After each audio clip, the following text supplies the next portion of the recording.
कनादा तमलंबदी विधिना हुखीबद कनादा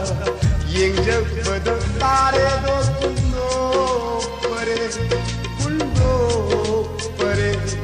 कुंदो परे आमलंबदी थमोइना हुक्लंबनी लक्षंगा कुंदो परे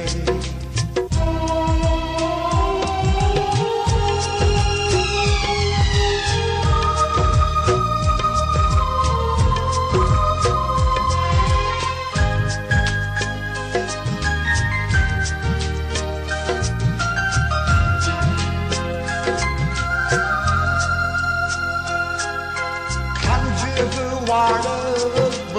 थमो इगी वारो सिंग इदु न तमजरी अंगौ बसेनादा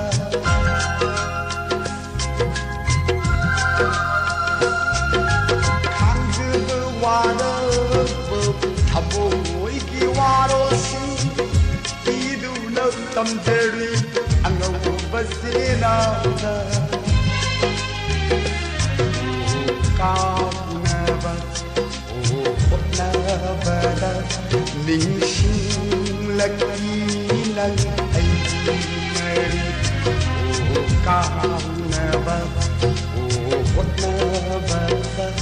निंशिंग लकी नंग आई मरी